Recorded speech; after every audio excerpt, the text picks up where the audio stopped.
I'm going to read the pages from is going to be African-Centered Consciousness versus the New World Order, Garveyism in the Age of Globalism by Amos Wilson. It was written back in 1999, which is obviously 4 years after Brother Wilson's passing. But the information is still poignant and is still valid and is still very much needed today.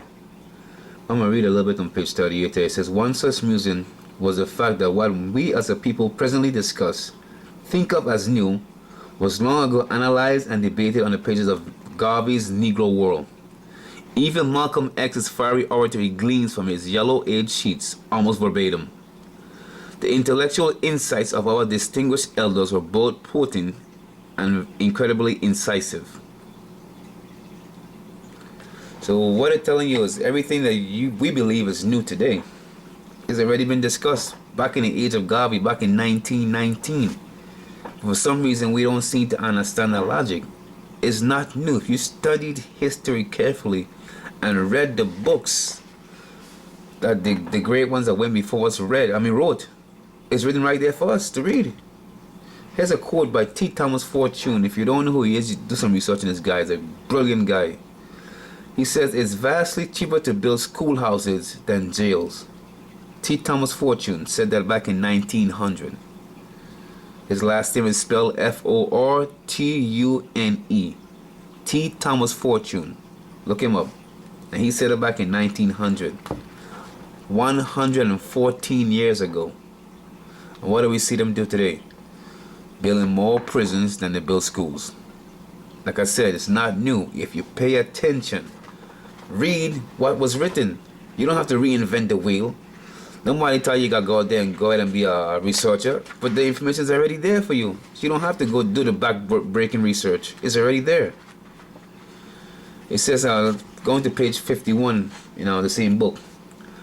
Much of the pathology of the African people today is this vain hope that somehow we will be able to escape our African heritage, that somehow the white man will become colorblind and will not see us for whom or what we are, that somehow we will be looked upon as some kind of abstraction, as just a man, not as an African man, not as a black man, but as a man, a human being, only without culture, without recognition, without identity. Too many of us want to shed our Africanicity for this bogus abstract existence, which is no existence at all, which is ultimately acceptance of invisibility. We recognize that we are African people, and we will be African people to the end of time. And we must accept all that goes with that. We must accept the good, the bad, and the possibilities that go with being African. We must accept the fact that this white man is never going to accept us totally, and get used to the idea. Hope is a wonderful thing in some sense, but it can be pathological in others. The neurotic individual uses hope in a pathological way. He lives in hope and does not know when to give it up. There's a time that hope has to be given up. When one looks at reality and recognizes reality for what it is, and one accepts certain aspects of that reality and moves on it. The hope that this white man is going to accept you as one of his own is one of those hopes that we must give up. You see? Again, this is written back in 99. I don't know, only God knows, and I guess Amos Wilson's close friends will know when he actually wrote the manuscript for this book. Because the ideas, like I said, it's all been said before. What we're experiencing today is not a new concept. This is old stuff.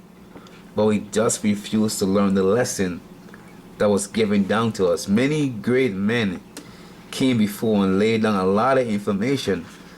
But of course, people at that time didn't pay attention. For whatever reason, they was just sidetracked. I mean, you have great men like, say, Paul Coffey, Daniel Cooker, Dr. Edward Wimmer Blyden, Martin Delaney, Robert Campbell, Henry McNeil Turner,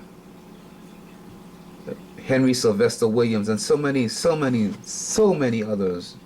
Marcus Garvey, Elijah Muhammad, so many other people, Kwame Nkrumah, Malcolm X, C.R.L. James, Franz Fanon, that wrote so many books. You don't have to wonder what they said. Just read the book, for goodness sakes. It's right there. They still print the books. and yet we refuse. I mean, ultimately refuse to read them. I'm not gonna read the whole book, obviously. I'm just reading you some little small excerpts from the book to let you know the information is there. It was written right there for you to see. They didn't hide it. And how, then the system we live in, they'll even sell you the book. But they know you're gonna buy it, so I mean, most of these books can go out of print. And most of the black bookstores are shutting down because we don't read. I'm sorry to say, we just don't want to read anything. We have this mentality, well, you read it for me and interpret it for me. And once you have that, you have a slave mindset. Okay, I'm probably gonna read a little bit more here. It's on page 65 now. While we may look at the assimilationist leadership as black nationalists who carried on Marcus Garvey's legacy, so while we may gloat to a degree in the failures of the assimilation leadership and show them the squalor outcome of their leadership, how they have fought for equal housing and yet now a major problem is homelessness, how they have fought for integrated schools and now a major problem is dropoutism and illiteracy, how they threw their bodies before tractors and threw their bodies before traffic to get us into colleges and universities, yet we find our major problem is the decline of black students on the university level, the decline of black teachers on college campuses, the decline of black teachers in schools, period, the decline of black education on a whole. How they struggle for justice on the Supreme Court. See, they struggle now. Here we say now, listen to this carefully. How they struggle to get the justice on the Supreme Court, and how we face injustice every day in the course of the United States and the world over. You see, we struggle so much to get justice. We think that was a problem. If only we can get a Supreme Court justice, only we can have one. So, okay, we have Clarence Thomas. Did anything change? Of course not. You see, we just think if we integrate into their house, we're going to somehow be accepted. It ain't going to happen. History has proven me right. It ain't gonna happen. If you have that mindset, you better get out your mind right now. It's not going to happen. We have to start depending on self. Every other race I've seen so far that I've actually surveyed and actually analyzed are actually dependent on self. They're doing what they have to do for themselves. For some strange reason, we believe that we can spend all our money with other people and somehow they can somehow look down on us and say, you know what, let's get them a job. Let's look out for these people. Let's take care of these people. It doesn't work. They are just preying upon us. I don't understand why we don't see it. Just a small segment of us can see it. We spend our hard-earned money on frivolous garbage. We was doing it back in the early 1900s, and damn it, we're doing it now in the early 2000s. It's 2014, and we're still doing the same garbage. Just look at all that happened in 2013. Nothing changed. We're not getting the message. I'm afraid even this type of video here probably get 1 or 2 views because people don't want to hear this type of message. You know, if I put some very promiscuous women in here dancing, exposing their bodies, you know, this video probably have 100,000 views. You know, the latest twerking or whatever you want to call it, it'll have a whole bunch of views. If I was talking about why black men shouldn't date black women or why black women shouldn't date black men, it'll have a whole bunch of views. If I was talking about how I don't like black women and stuff, these videos have been getting a whole bunch of views, but I'm not talking about that type of stuff. So it gets maybe 1, 2, 3 views, and I don't know if we're really doing any good, to tell you the truth. I really wish I don't wish. We need to start taking account of ourselves. I'm not going to exclude what happened to us in history. But in this current day, this current paradigm, our mind have been totally implanted by somebody else's minds. Like what Brother Del Jones said, the invasion of the body snatchers.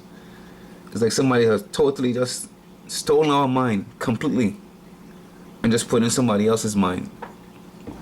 I tell you, if you read this book here right there by Amos Wilson right there, you'll begin to understand right here. African-centered consciousness versus the New World Order. Right here. You'll understand. It's not even a big read. I mean, you can get through the book in pretty much one sitting and have Let me see, 135 pages. Right there's the last page of the book. 135. Next one is just the index. So you know, I'm not BSing you. It's 135 pages. It won't take you long. Trust me, it's a small little book. It's not that big. The print is not that small, so you can get through the book fairly quickly. I mean, it's not a long read. I don't understand what's the problem.